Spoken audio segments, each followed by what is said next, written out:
देखिए, local support के बगैर इस तरह की कार्रवाई जो है उसको अंजाम नहीं दिया जा सकता है। सरहदी जिला पुंछ में जो अटैक हुआ है इसमें अब तक 221 लोगों से पूछताछ की गई है। उनको पूछताछ के लिए हिरासत में लिया गया और उनमें से ऑफिशियली जो गिरफ्तारियां हुई हैं वो 6 हुई हैं, यानी 6 लोग गिरफ्तार कर लिए गए हैं, जिनके शायद जो जवाबात आए पुलिस के सवालों के वो तजाद थे, उनमें तजाद पाया गया और पुलिस की तरफ से उन 221 में से 6 को ऑफिशियली गिरफ्तार किया गया। डीजीपी दिलबाग सिंह कह रहे, मैं आगे चलकर उनकी बात भी सुनाऊंगा। दूसरी बड़ी बात, लोकल्स की सपोर्ट के बिना ये पॉसिबल ही नहीं। अब जिन लोगों को, बहुत सारे लोगों को मारा गया है, टॉर्चर करने की बात हुई है, अब वो कितनी सही कितनी गलत, इस पर भी हम पुलिस से जवाब लेने की कोशिश कर रहे हैं, लेकिन लोकल्स ने सपोर्ट की है तभी ये इतना बड़ा हमला पुंछ के अंदर हुआ है, ये भी डीजीपी दिलबाग सिंह कह रहे हैं। तीसरी बड़ी बात कि एक ग्रुप छोटे छोटे मिलिटेंट्स का बनाकर राजौरी पुंछ या इस रेंज के अंदर एक्टिव है, जो इस वक्त कार्रवाई अंजाम दे रहे हैं। इस सारी वारदात को अंजाम किस तरीके से या 3 या 5 लोगों ने दिया होगा, और टेरर अटैक्स करने के लिए लॉन्चिंग पैड सरहद पार है, ये सारी बातें हैं। दरअसल डीजीपी दिलबाग सिंह जो कि खुद राजौरी पहुंचे थे, आला सतही इजलास की सदारत की और इस इजलास के बाद अहम फैसले मुतवक्का हैं, लेकिन सबसे बड़ी बात यह है कि लोकल्स की सपोर्ट और 221 लोग हिरासत में लेना ये बताता है कि कितने बड़े पैमाने पर ऑपरेशन चला। हेलीकॉप्टर और ड्रोन्स का सहारा। अब बिना किसी ताखीर के डीजीपी दिलबाग सिंह की बात आप सुनिएगा, किस तरीके से उनने बड़े खुलासे किए, सहाफियों के सवालों के जवाब दिए। मुकम्मल जो हिस्सा है उनके जवाबों का वो मैं आपके सामने रखूंगा और एंड तक जरूर देखिएगा। और जिसमें उनने लोकल्स की बात की और गैर मकामी लोग कैसे आकर अटैक्स करेंगे जब तक उनको लोकल सपोर्ट हासिल ना होगा, ये सारी बातें उनकी तरफ से कही गई हैं। लेकिन सबसे इंपॉर्टेंट चीज ये है कि डीजीपी दिलबाग सिंह जो कि मीटिंग की सदारत कर रहे थे, एडीजीपी जम्मू मुकेश सिंह उनके साथ थे, एसएसपी अमृतपाल सिंह उनके साथ थे राजौरी से, हाल ही में जिम्मेदारी संभाली। बाकी सीनियर ऑफिशियल्स थे, हसीब मुगल जो कि डीआईजी हैं पुंछ राजौरी रेंज के, तो उन्होंने भी ब्रीफ किया है। लेकिन साथ साथ कुछ बड़ी बातें जो आप लोगों तक पहुंचाना इस ऑपरेशन के ताल्लुक से बहुत सारे लोग नहीं जानते, वो मैं आप तक पहुंचाना जरूरी समझता हूं।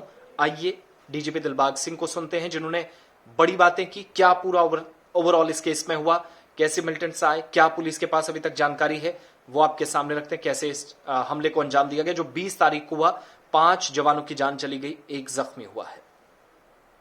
में जहाँ जो ऑपरेशन हुआ, पहले तो लोकेशन की जो रैकी करना और उसको अच्छे से समझने के बाद उस एरिया को चूज़ करना जहाँ पर गाड़ी की स्पीड लगभग 0 के करीब आ जाएगी, डाउन हिल है बिल्कुल, कल उसका एकदम शार्प टर्न है, यहाँ पर गाड़ी है और आपको आड़ लेने की जगह है। उसी आड़ के तहत टेररिस्ट रोड के करीब आकर के उन्होंने अम्बुश लगाया।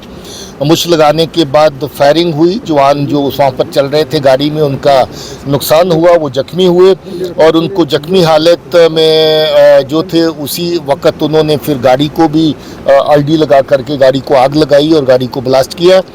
इस तरह की जो पूरी की पूरी कार्रवाई है वो बड़ी अच्छी एक रैकी के बाद, एरिया की रैकी के बाद जगह की सिलेक्शन हुई है और लगता है कि उनका कोई नेटवर्क ऐसा होगा जिसके ज़रिए से गाड़ी के चलने की मूवमेंट एक पॉइंट से दूसरे पॉइंट तक की उनको मालूम था और अपनी पोजीशन उन्होंने बारिश के बावजूद भी, और उस दिन गड़े भी पड़ रहे थे उसके बावजूद भी वो पोजीशन ली और इस तरह का नुकसान वहाँ पर हुआ। सर, ड्राइव पे अटैक हुआ था, क्या लगता है कि कॉन्वॉय जो है वो कॉन्वॉय निशाने पे थे? देखिए, एडम की कार्रवाई ड्राई डे और नो ड्राई डे चलती रहती हैं। छोटी मोटी ऑपरेशनल एक्टिविटीज़ एरिया में जगह जगह पर हमारे कैंप हैं वो चलती रहती हैं। उसमें रक्की कार्रवाई के लिए थी या इसके लिए थी, इस तरह की बात अभी तफ्तीश में नहीं सामने आई है। इस तरह की सस्पेंड गाँव वालों के लिए वो सामान इफ्तार का था या नहीं उसके बारे में मैं कमेंट नहीं कर सकता। कितने टेररिस्ट इन्वॉल्व थे अभी तक, क्या निकल कर इस तरह का इंसिडेंट राजौरी के देखिए, टेररिस्ट की जो इन्वॉल्वमेंट है, कम से कम हम लोग ये सोचते हैं कि 3 लोग इसमें इन्वॉल्व होने चाहिए। 3 से 5 लोगों की इन्वॉल्वमेंट इसमें लगती है और अभी तफ्तीश चल रही है और मुझे लगता है कि ये चीज़ें आने वाले वक्त में क्लियर हो जाएंगी। पूरे पीर पंचाल रेंज के अंदर कितने टेररिस्ट हो सकते हैं, क्योंकि 2001 के बाद इस तरह का इंसिडेंट हुआ। 2001 में ही राजौरी के अंदर 14 जवानों को शहीद किया गया था, बिल्कुल इसी तरह का इंसिडेंट हुआ।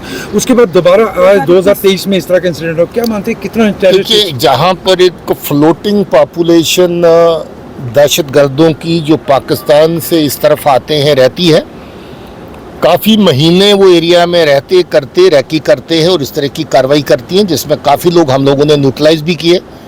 इस तरह के काफ़ी ग्रुप जो इन्फिल्ट्रेट करते हुए पाकिस्तान से इस तरफ आते हुए न्यूट्रलाइज हुए। इससे बहुत बड़ी तादाद तो नहीं है, मगर जब साइटिंग होती है एक जगह 2 की 3 की 2 की 3 की, इस तरीके से हम लोग ये सोचते हैं कि 2 से 3 ग्रुप जिनकी तादाद 2 से 3 4 हो सकती है, वो अलग अलग जगहों पे एक्टिव रहते हैं।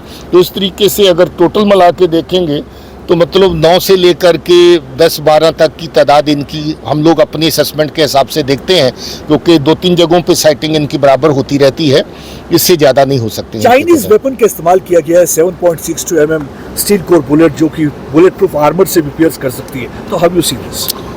एक तरह की जो मुनीशन है उसका वैली में इस्तेमाल काफ़ी इंसिडेंट्स में कॉमन है, और इस एरिया में भी इसका इस्तेमाल किया गया। डांगरी वाले इंसिडेंट में भी इसका इस्तेमाल हुआ था। तो मुझे लगता है कि ये जो टेररिस्ट हैं, दहशतगर्द हैं, they come better prepared for this kind of attacks, और they want to make sure कि अगर छोटा मोटा मोर्चाबंदी भी कहीं हो तो उसके बावजूद भी उनका जो फायर है वो कारगर हो। तो मुझे लगता है उसी स्ट्रेटजी के तहत। हर बार लोकल सपोर्ट्स की बात आती है, लोकल सपोर्ट होती है, तो कितना सतर्क रहना चाहिए पुलिस? देखिए, लोकल सपोर्ट के बगैर इस तरह की कार्रवाई जो है उसको अंजाम नहीं दिया जा सकता है।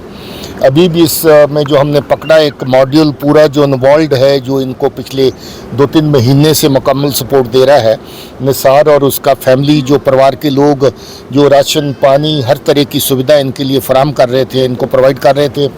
इनका जो पाकिस्तान से सामान ड्रोन के ज़रिए से आया था वो भी उठा के लाया और इनको मुहैया किया गया और इनको दिया गया।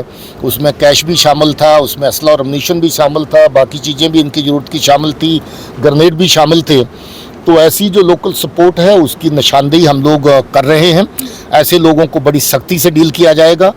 ज़्यादातर जो ऐसी जगह चुनते हैं जो जंगल के करीब होती हैं और जहाँ पर इनको सपोर्ट भी मिलती रहे और इनको स्केप करके जंगल में जा कर के वहाँ पर रहने की हाइडआउट्स का मौका भी मिल जाए। ज़्यादातर ऐसी जगह चुनते हैं जहाँ पर नेचुरल हाइडआउट्स अवेलेबल हैं। उसी ऑपरेशन के तहत हम लोग कार्रवाई के तहत ये जगह देख रहे हैं, ताकि जहाँ जहाँ भी नेचुरल हाइडआउट हो उनकी हम निशानदेही करें और इनके आने वाले टाइम पे जो जहाँ पर ये रहने की जगह हैं उनको निशानदेही भी करें। तरफ से कहा कि आपने ड्रोन यूज़ करके ड्रॉपिंग की गई, किस तरफ जो है ड्रॉपिंग की गई थी? क्या जम्मू में ड्रॉपिंग की गई थी, यहाँ पर असला आया, या फिर इसी एरिया में ड्रॉपिंग हुई थी? उस एरिया का अभी हम लोग पूरा अभी जायजा ले रहे हैं। मौके पर ले जाके देखेंगे इनको कि कहाँ पर सामान आया था। मगर काफ़ी वारदातें ड्रोन की रजौरी और पुंछ के एरिया में हो चुकी हैं, जिसमें इनकी सप्लाई जो है पाकिस्तान से सीधी आती है। तो आप पूछ रहे थे कि पाकिस्तान की एजेंसीज़ का हाथ कैसे है।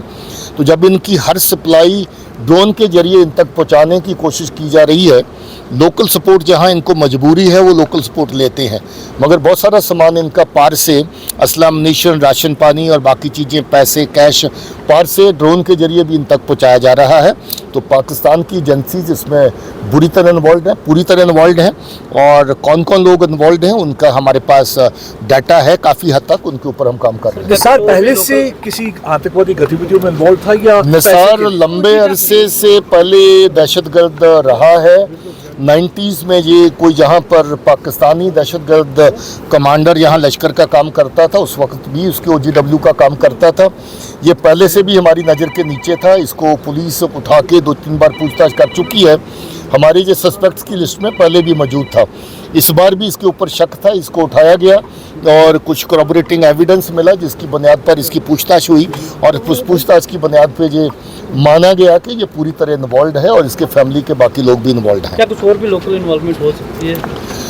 और भी इन्वॉल्वमेंट का हमें शक है, क्योंकि इनकी जो ट्रांसपोर्टेशन एक जगह से दूसरी जगह हुई है वो एस्पेक्ट अभी हम देख रहे हैं, क्योंकि इनको रखा कहीं और गया और अटैक किसी और जगह पे जाके किया, तो वहाँ पर इनका कोई और मॉड्यूल जो इनकी मदद कर रहा था, जहाँ इसी मॉड्यूल के तहत हुआ, वो पूछताछ से बातें अभी निकल रही हैं। बड़ी कामयाबी मानते हैं सर आप ये जो मॉड्यूल? कुछ लोकल गवर्नमेंट के बारे में बताया है, जरूरी हमले के बारे में कुछ अभी ये जांच के दायरे में सब चीज़ें हैं, जो चीज़ सामने आएगी उसके बारे में बताएंगे। कितनी बड़ी कामयाबी मानते हैं जो मॉड्यूल?